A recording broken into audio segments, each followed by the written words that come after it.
You are listening to KEPW LP 97.3 FM here in Eugene, Oregon. Thank you for joining me, Lonnie Clark, host of the Age of Fission radio show. Tonight we begin reading Weapons in Space by Dr. Karl Grossman with special permission granted by the author for the benefit of my audience here and on my YouTube channel, Nuts for Art, NUTZFORART. This program is a compilation of 3 YouTube videos where I post daily readings of this book. Let's make this information the motivator for being relentless in demanding peace in space. I thought this would be really pertinent right now, especially since we have the big announcement that we are going to have, what's it called? The Space Army or something stupid like that. Fascist. So this is written by Dr. Karl Grossman, and I'm just going to get into it. It has a very small, it's only like 70 or 80 pages. It's a really quick read. But I'm going to get into it. I'll read a chapter a day. I'm going to skip the forward. Okay, here we go. So I'm going to read this one. I'll take my glasses off. Vision for 2020. Oh, Lord. Vision for 2020, full spectrum dominance. The United States is preparing to make space a new arena of war. U.S. military documents speak of the U.S. seeking to control space and from space dominate the Earth below. The U.S. military, furthermore, would like to base weapons in space. Billions of tax dollars are being poured annually into U.S. preparations for such warfare. Is it a return of the Star Wars? In fact, Star Wars, the popular name given to the Strategic Defense Initiative by President Ronald Reagan, never went away. With its enormous, powerful complex of backers, it developed and maintained a momentum of its own. With the assumption of power by George W. Bush and Dick Cheney, or Richard Cheney, and an administration intimately linked to corporate and right-wing interests committed to expanding space military activities, Star Wars has received a huge boost. What the U.S. is up to is a violation of the intent of the Outer Space Treaty, the landmark 1967 international agreement that sets space aside for peaceful uses. Ironically, the U.S. was a leader in drafting this visionary treaty, which seeks to keep war out of space. Excuse me, I'm taking my socks off, you guys. It's super hot. There was only one narrow window to stop the U.S. plans from going forward and triggering what inevitably would follow. Other nations meeting the U.S. in kind, an arms race, and ultimately war in space. If the U.S. is allowed to move the arms race into space, there will be no return, says Bruce Gagnon, coordinator of the Global Network Against Weapons and Nuclear Power in Space. Oh my gosh, that guy is my hero. I know him now. He's super awesome. You guys should check out this organization. Global Network Against Weapons and Nuclear Power in Space. The organization that is internationally challenging U.S. preparations to turn space into a war zone. That has been striving at the grassroots to keep space for peace. We have this one chance, he emphasizes, this one moment in history to stop the weaponization of space from happening. The U.S. space warfare plans are explicitly laid out in documents including the Vision for 2020 report of the U.S. Space Command. The U.S. Space Command coordinates the use of Army, Naval, and Air Force space forces, and was set up by the Pentagon to help institutionalize the use of space, notes its website, www.spacecom.af.mil/USSPACE,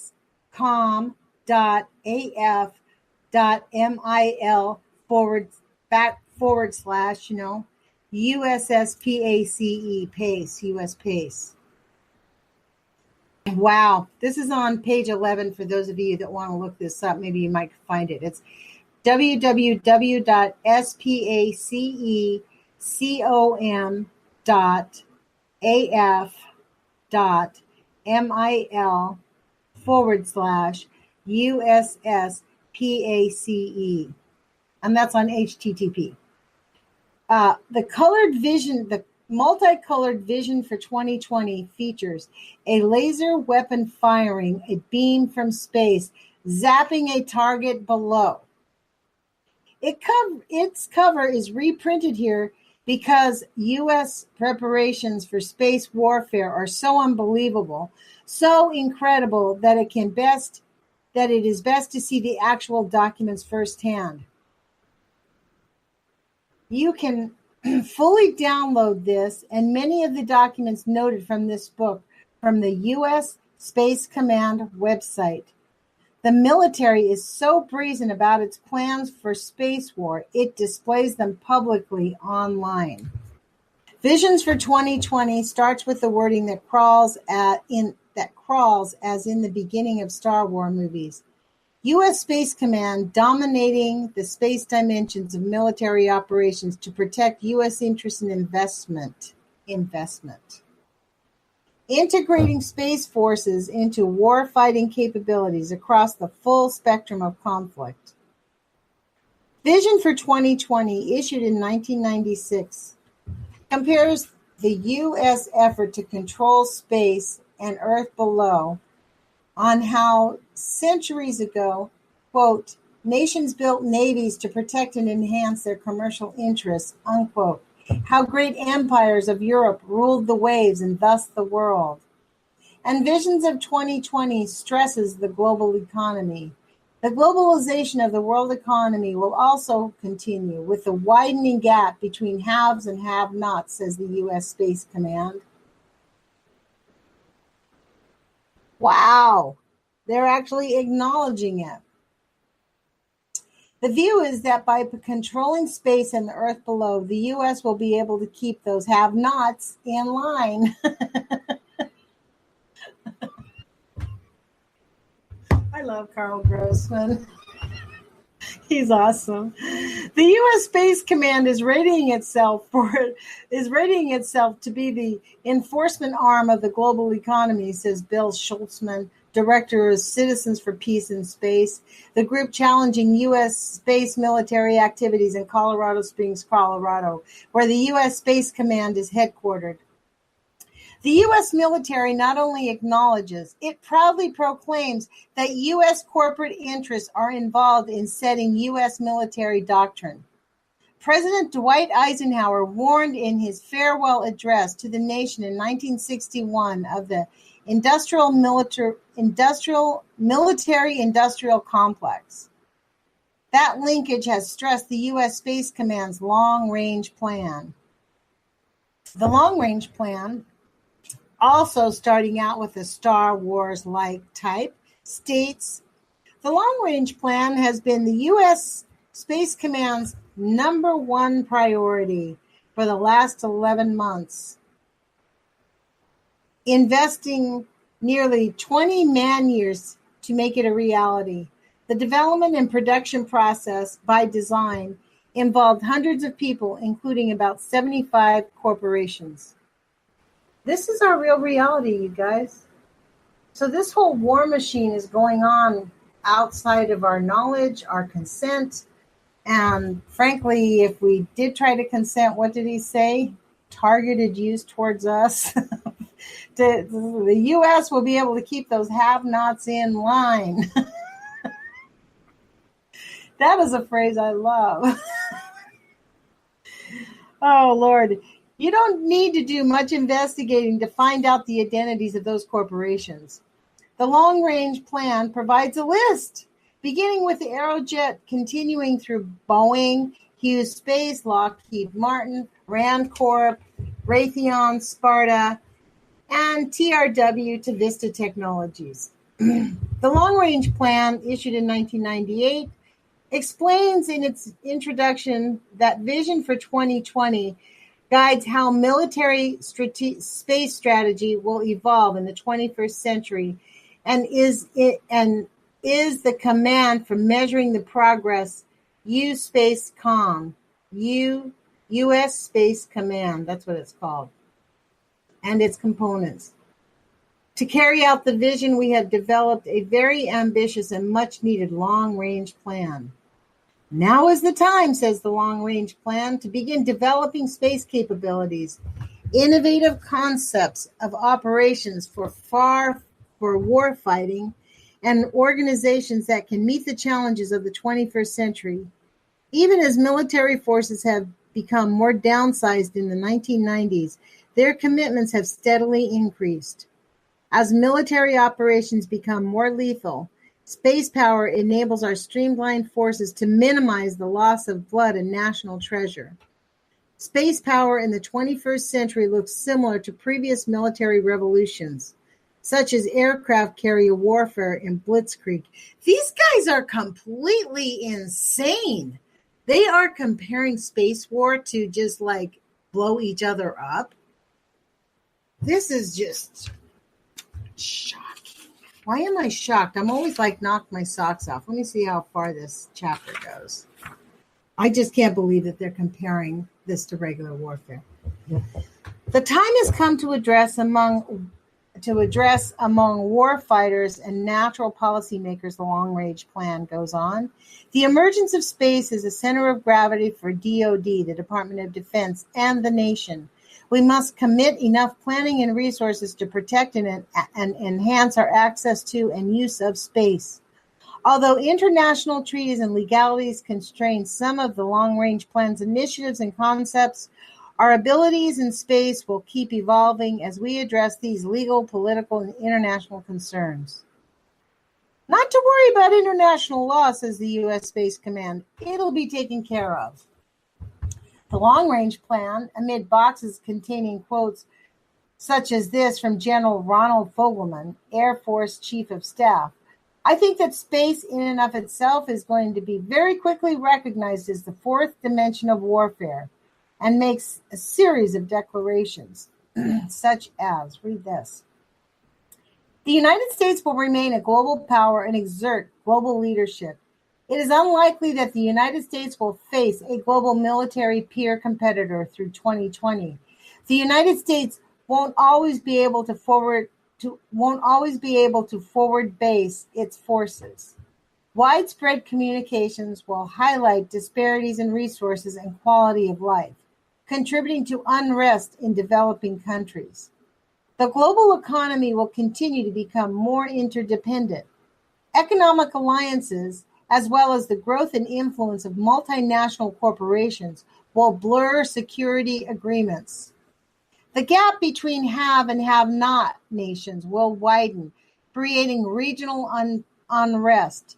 The United States will remain the only nation able to protect power globally. One of the long-acknowledged and commonly understood advantages of space-based platform is no restriction or country clearances to overfly a nation from space. We expect this advantage to endure. Achieving space superiority during conflicts will be critical to the U.S. successful on the battlefield. That's the 14 reference. For those concerned about turning the heavens into a war zone, the long-range plan counsels. Space has been militarized for 40 years. Reconnaissance, surveillance, warning, communication, weather, and most recently navigational satellites were designed and deployed to serve national security interests. The increasing number of countries and consortia turning to space to provide and receive services and to generate wealth, will force nations to adapt this emerging environment. That's from the long-range plan, you guys. Generate wealth.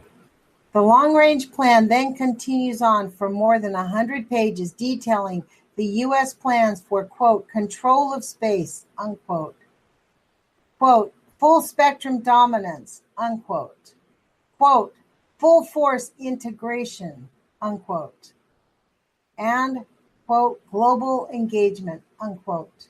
Space is the ultimate high ground, says Guardians of the High Frontier, a 1997 U.S. Air Force Space Command report, Guardians of the High Frontier. That's number 17 reference in this book. The Air Force Space Command is committing to the control and exploitation of space, it says. Master of Space is the motto of the U.S. Space Command. Master of Space appears as the Space Command uniform patch displayed in the Guardians of the High Frontier and is emblazoned on the front entrance of the major Space Command element, the 50th Space Wing in Colorado. Master of Space. That pretty well sums up the U.S. military attitude towards space. Almanac 2000 is a just-issued Air Force Space Command report that flatly declares the future of the Air Force is space. Into the 21st century, it says, the U.S. Air Force needs to be, quote, globally dominant. Tomorrow's Air Force will likely dominate the air and space around the world, selectively lethal. The Air Force may fight intense, decisive wars with great precision, hitting hard while avoiding collateral damage in both real space and in computer cyberspace. Virtually present, space forces complement the physical presence of terrestrial forces.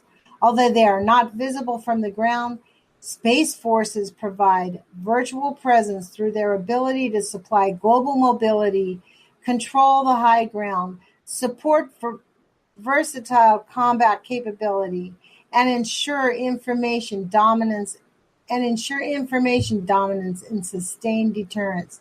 The future Air Force will be better able to monitor and shape world events. Get this? Shape. U.S. military leaders are blunt in describing U.S. plans to make war in, from, and into space. As General Joseph Ashey, the then Commander-in-Chief of the U.S. Space Command, put it, it's politically sensitive, but it's going to happen. Some people don't want to hear this, and it for sure isn't in vogue, but absolutely, we're going to fight in space. We're going to fight from space, and we're going to fight into space, Ashley told Aviation Week in Space Technology in 1996. That's why the U.S. has developed programs in direct energy and a hit-and-kill mechanisms. In the article headlined USSC, which means U.S. Space Command, prepares for future combat missions in space. This was written in 1996 in Aviation Week in Space Technology. Wow. Ashley spoke of space control, the U.S. military's term for controlling space, and Space Force application, its definition for dominating Earth from space. Said General Ashey, we'll expand into these two missions because they'll become increasingly important. We will engage terrestrial targets someday, ships, airplanes, land targets from space. We'll engage targets in space, from space. Or as then Secretary or as then Assistant Secretary of the U.S. Air Force for Space, Keith Hall said, also Director of National Reconnaissance Office, told the National Space Club in 1997, with regard to space dominance, we have it, we like it, and we're going to keep it. As General Richard B. Myers, then Commander-in-Chief of U.S. Space Command, in a speech titled Implementing Our Vision of Space Control, delivered in 1999 to the U.S. Space Foundation, stated, the threat, ladies and gentlemen, I believe is real. It's a threat to our economic well-being. This is why we must work together to find common ground between commercial imperatives and the President's tasking me for space control and protection. Wow. So I'm going to stop at the next subtitle called Space-Based Lasers. That's where we're going to stop. It's on page 18. And I want to thank kepw.org, www.kepw.org. That's 97.3 FM here in Eugene, Oregon. We are reading a book by Karl Grossman, Weapons in Space. We are now on section Space-Based Lasers. That's where we left off last night, to sure. Space-based lasers. Far more than reports and rhetoric are involved. There is a multi-billion-dollar project underway to build what is initially named the Space-Based Laser Readiness Demonstrator, now called the Space-Based Laser. The promotional poster for this laser shows it firing its ray in space while the U.S. flag somehow manages to wave in space above it. The space-based laser is considered by the military as the first step in space-based weaponry. It is a joint project of TRW, Boeing, Lockheed Martin, the U.S. Air Force, and the Ballistic Missile Defense Organization. It follows more than 15 years of TRW work developing technologies for U.S. military-sponsored space-based initiatives. Declared a 1998 press release announcing the project. It also complements work that TRW and Boeing have already done as members of the Boeing-led Team ABL, which is developing the Air Force's first airborne laser system. That's reference 25 in this book if you want to look that up. In November 2000, the U.S. Department of Energy requested public comment on an environmental assessment for full development of space-based laser. The development program is estimated at 20 to 30 billion. That's with a B, folks, said the Public Affairs Office at the Army's Redstone Arsenal in Huntsville, Alabama in March 2000.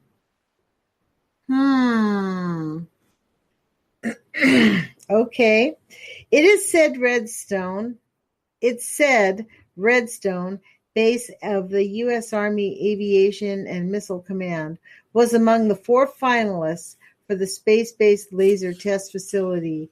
A team, including the Aviation and Missile Command and the adjoining NASA's Marshall Space Flight Center, was formed to support the SBL program. In December 2000, the Pentagon gave approval to the Space-Based Laser project to go ahead. In December 2000, the Pentagon gave approval for the Space-Based Laser project to go ahead at NASA's Stennis Space Center in Mississippi. Then there is a second space-based laser already in testing, the Alpha High Energy Laser. Built by TRW, it conducted its 22nd successful test firing on April 26, 2000. In addition to producing about 25% more power than previous tests, Alpha generated an output beam that was almost perfectly round and more uniform in energy density, proclaimed after firing a happy Dan Novoseller, TRW's Alpha Laser Optimization Program Manager. Okay, do you guys get that? I'm sorry, I sort of messed up the sentence. So, in addition to producing 25% more power than previous tests, Alpha generated an output beam that was almost perfectly round and more uniform in energy density, proclaimed after the firing a happy Dan Novoseller, TRW's Alpha Laser Optimization Program Manager. Megawatt laser test brings space-based lasers one step closer, exclaimed the Space Daily, the Internet Space website about the test. It was a significant step towards the nation's disciplined maturation of the technology required to deploy the space-based laser integrated flight experiment. The article included a drawing of the alpha laser with the caption, "Turning swords into lasers." Oh, Lord. Some $6 billion a year, plus funds in the black or secret, are now going into U.S. space military activities. Much is being spent on what is now called the U.S. Ballistic Missile Defense, what Reagan's Strategic Defense Initiative was renamed. Missile defense? In the fuller picture, what is sought is largely offensive. Star Wars proponents regard missile defense and have through the years as a, quote, layer, unquote, of a broad U.S. program for space warfare. The program is to be multi-layered and to include the, quote, theater defense, which is weaponry used in a close proximity to an area of conflict. Space-based weaponry and missile defense. Oh, wow. They are serious. The program is to be a multi-layered and to include theater defense. Weaponry used in or in close proximity to an area of conflict. Space-based weaponry and missile defense. As Pulitzer Prize winner author Frances Fitzgerald concluded in her book, Way Out There in the Blue, Reagan, Star Wars, and the End of the Cold War, published in 2000. Star Wars backers see an initial deployment of the missile defense system as not an end in itself. In their view, the thin defense would have to be thickened as time went on. It's better to have nothing, Republican Representative Kurt Weldon of Pennsylvania said of the Clinton program, but we're probably going to have to use space-based assets. As always, for the Republican right, the goal was weapons in space. That is, weapons which, if they materialized, could contribute to an offense, as well as provide a defense for the United States. With the Bush-Cheney takeover, the Republican right, with its goal of weapons in space, is now back in power.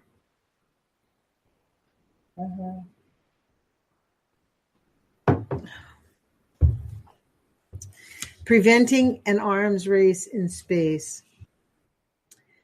Well aware of the U.S. space warfare plans, other nations of the world arranged for a vote in the United Nations General Assembly in New York on November 1, 1999, to affirm the Outer Space Treaty and specifically its provisions that space be reserved for peaceful purposes. Peaceful purposes. Some 160 nations voted for the resolution entitled Prevention of an Arms Race in Outer Space. It recognized the common interest of all mankind in the exploration and use of outer space for peaceful purposes. I think that went by the wayside, I guess. And reiterated that the use of space shall be for peaceful purposes, carried out for the benefit and in the interest of all countries. The measure stated that the prevention of an arms race in outer space would avert a grave danger for international peace and security. And what about our planet? Can you imagine them dumping nuclear junk all above our atmosphere? Lord, only 2 nations refused to support the resolution. Take a guess. The U.S. and Israel, no doubt. Both abstained. That stance was in the line of the consistent U.S. pattern in international forums in recent times of opposing efforts to keep space for peace as set forth in the Outer Space Treaty. On November 20th, 2000, the Prevention of an Arms Race in Outer Space resolution came again before the UN General Assembly, and 163 nations voted in favor. Again, the U.S. and Israel abstained. joined this time by Micronesia, a cluster of Pacific islands that depends on U.S. aid. This was in 2000? You're listening to KEPWLP 97.3 FM, Eugene, Oregon. That was just when George Bush took over. So it's the same kind of bullying tactics that they recently did. What was that Latin American country, Guatemala? They threatened to take the aid away from them if they didn't vote with them in their recent thing at the UN. That was pretty harsh. Okay, let's get back to the story. Canada, certainly in no way a potential foe, has been highly active at the UN in seeking to strengthen the Outer Space Treaty with an agreement to ban all weapons in space. At a UN presentation in October 1999, Marc Vitreker, counselor of the Permanent Mission of Canada, noted that Canada first formally proposed a legally binding instrument for the ban of weaponization of space in January 1997 and renewed our proposal earlier in 1999. He cited in his speech the U.S. Space Command's long-range plan, including its recommendations to shape the international community to accept space-based weapons. The Canadian diplomat said, "Our objective is to ensure that pursuing the concepts of space control and force application are not extended by any state to include actual deployment of weapons in outer space." Right. On October 19th, 2000, Vidreker was again at the UN, sounding the alarm on behalf of Canada. Outer space has not yet witnessed the introduction of space-based weapons. This could change if the international community does not first prevent this destabilization development through the timely negotiation of measures banning the introduction of weapons into outer space, he said. It has been suggested that our proposal is not relevant because the assessment on which it rests is either premature or alarmist, he said. In our view, it is neither. One need only look at what is happening right now to realize that this is not premature. We have heard often before that there is no arms race in outer space. We agree. We would like to keep it that way for the sake of our own national security and for international peace and security as a whole. Vidreker said, "There is also no question that no state can expect to maintain a monopoly on such knowledge or such capabilities for all time. If one state actively pursues the weaponization of space, we can be sure others will follow." Russian President Vladimir Putin, in his first address to the UN, to the Millennium Summit on September 6, 2000, stated that particularly alarming are the plans for the militarization of the outer space. In spring of 2001, we shall celebrate the 40th anniversary of the first flight of man in outer space. That man was our compatriot, and we suggest to organize on that date, under the umbrella of the UN, an international conference on prevention of the outer space militarization. In December 2000, Canadian Prime Minister Jean Chrétien and Putin, visiting Canada, issued a joint statement announcing that, quote, "Canada and the Russian Federation will continue close cooperation in preventing their arms race in outer space, including interactions of the preparation and holding of Moscow in the spring of 2001 of an international conference on the non-weaponization of outer space," unquote. That conference, titled Space Without Weapons, was held in Moscow between April 11th and 14th, 2001. Wow. UN Secretary General Kofi Annan declared at the opening of the UN Conference of the Disarmament in Geneva, Switzerland, in January 1999, that space must be maintained as a weapons-free environment, and be urged that we codify principles which can ensure that the outer space remains weapons-free. 2 months later, at the UN in Geneva, a seminar was held on the title of an arms race in outer space. The prevention of an arms race in outer space, organized by the Women's International League of Peace and Freedom.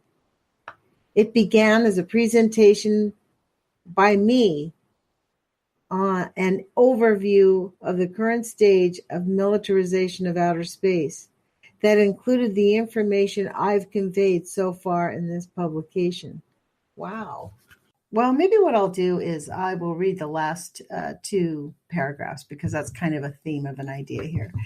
UN Secretary General Kofi Annan declared at the opening of the UN Conference of Disarmament in Geneva, Switzerland in January 1999 that space must be maintained as a, quote, weapon-free environment, and he urged that we must codify principles that can ensure that outer space remains weapons-free. Let me make sure this slide is on. Yeah, you guys can hear me. Okay. 2 months later at the UN in Geneva, a seminar was held on the prevention of an arms race in outer space, organized by the Women's International League for Peace and Freedom. It began as a presentation by me, an overview, and this is the title, an overview of the current stage of militarization of outer space. That included the information I've conveyed so far in this publication. I concluded, what the government of my country, the United States of America, is doing in space gravely endangers life on this planet. It pushes us towards nuclear catastrophe. The military use of space being planned by the U.S. is in total contradiction of the principles of peaceful international cooperation that the U.S. likes to espouse. The aim is to develop a world in which it would literally be USA über alles. I don't know what that means. Über alles. Overall, I'm sure that's what it means. Overall. Isn't that exactly where we're at right now? This flies in the face of the spirit, the ideals of the United States of America. It denigrates those courageous men and women who came to this continent and fought the horrific evil of fascism in World War II. It pushes all of us towards war in the heavens. I was followed by Wang Xiaoyu, first secretary of the delegation of China, who declared, outer space is the common heritage of human beings. It should be used entirely for peaceful purposes and for the economic, scientific, and cultural development of all countries, as well as the well-being of mankind. It must not be weaponized and become another arena of the arms race. So the first secretary delegation of China. I wonder if that means he was the first secretary or if that's a title. Anyways, his name is Wang Xiaoyu, and this is reference 37 in the book. The U.S., he said, has over the years continued its effort in developing space weapons with a view of deploying such advanced weapons in outer space in the near future. Huge amounts of human, material, and financial resources have already been put into relevant plans and programs. The momentum has recently been greatly intensified. These ominous efforts will bring about the weaponization of outer space and lead to an arms race there. The Chinese officials cited the U.S. Space Command's long-range plan. According to the plan, military space capabilities will become the major leverage in implementing national security and military strategies. Therefore, the priority task of the Space Force of the country, the United States, in the 21st century is to gain and maintain space superiority, he said. Its Space Command has thus put forward several operational concepts such as control of space and global engagement. To put it simply, stated Wang Xiaoyu, the U.S. is seeking to deploy in some years from now the ground-based interceptors which use outer space as a battlefield, as well as, quote, weapon systems that are directly deployed in outer space, such as space operation vehicles, space-based platforms, and lasers. People have come to realize that the weaponization of outer space has already become the sword of Damocles. Unquote. Space, he goes on, space domination is a hegemonic concept, he emphasized. Its essence is monopolization of space and denial of others' access to it. Wow. No kidding. Let's hear that again. Space domination is a hegemonic concept, he emphasized. Its essence is monopolization of space and denial of access of it to others. It aims at using outer space for achieving strategic objectives on the ground. The result of the U.S. placing weapons in space, said Wang Xiaoyu, would be either that other countries would simply cave in and acquiesce to U.S. military dominance, or they would compete and further spread weapons on the ground, sea, air, and space, unquote. He said that against this background, the international community should act without further delay to take effective measures with a view in keeping the worst from happening. He said that the UN Conference on Disarmament, as a single multilateral disarmament negotiation forum, should live up to its obligations and negotiate and conclude legal instruments banning the test, deployment, and use of any weapons, weapon systems, and their components in outer space, with a view of preventing the weaponization of outer space. Let us work together to maintain a weapon-free and peaceful space for the 21st century. Unquote. The ambassador of Sri Lanka, HMGS Palikara, who is also special coordinator of the prevention of the arms race in outer space for the UN Conference Disarmament, then spoke declaring, quote, the international community should do something about it. It will be far too late even for the space powers to wait and let the technological momentum dictate the next stage of outer space weapons development. The moment you do research, there is the urge to deploy. The moment you deploy, others will deploy. Then we have a race on our hands, unquote. Bill Sultzman, Director of Citizens for Peace in Space, presented to the audience, which included many UN delegates. U.S. Space Command Major Kevin Kimball's 1998 lecture to, quote, to future Air Force officers, unquote, at the U.S. Air Force Academy. The lecture, appearing as an overhead on the screen, began. There is a role for military use of space. Space is a medium useful for human endeavor. Space is a medium useful for human endeavor. Human endeavor is accompanied by conflict. Human conflict at its extreme requires military solutions. Space is a medium requiring exploitation for military purposes. Space control is the first order of business, unquote. Wow. That was a 1998 lecture. Let's just talk our way into space. It goes on. It is clear from that presentation and from other recent Space Command printed materials that the U.S. does not recognize any international restrictions by treaty or otherwise to its military activities in space, said Sultzman. He cited Vision for 2020, the Long-Range Plan, Guardians of the High Frontier. He spoke about a most direct action of the U.S. in nullifying the peaceful purposes concept of space law, its maintenance of the Space Warfare Center at Schriever Air Force Base in Colorado Springs, where future wars are being scripted with space as an area of conflict. Wow. Space Warfare Center at Schriever Air Force Base in Colorado Springs. Space Warfare Center. I didn't even know that existed. And Sulzman, a former Roman Catholic priest, ended by saying, I want to emphasize the positive. Many astronauts from many different countries have returned from their space travels to sing the praises of cooperation in keeping space free from human conflict. They point out the stunning beauty of the planet with its blue atmosphere, and they always refer to the lack of borders and boundaries which separate us who live here below. Nationalism and militarism are the farthest things from their minds.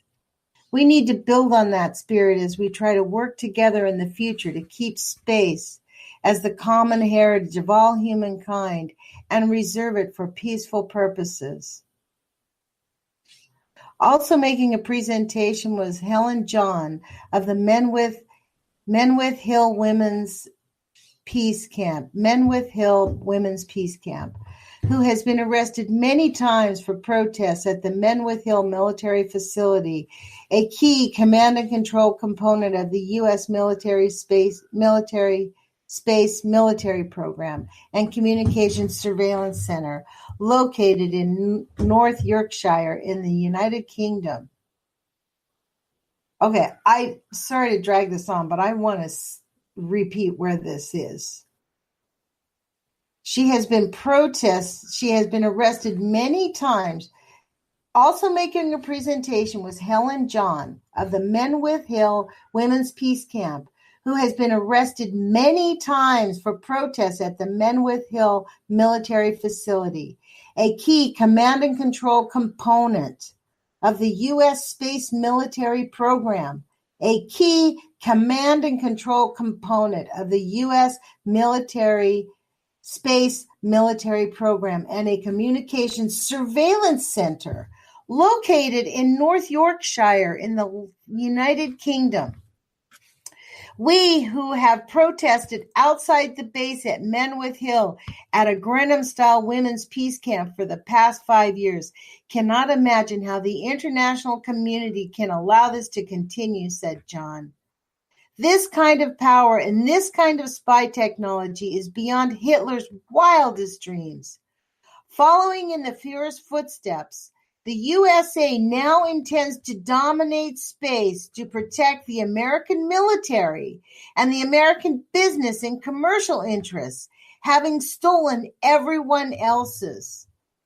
The U.S. Space Command documents, Vision for 2020, and the Long-Range Plan spell out far from peaceful future Uncle Sam has worked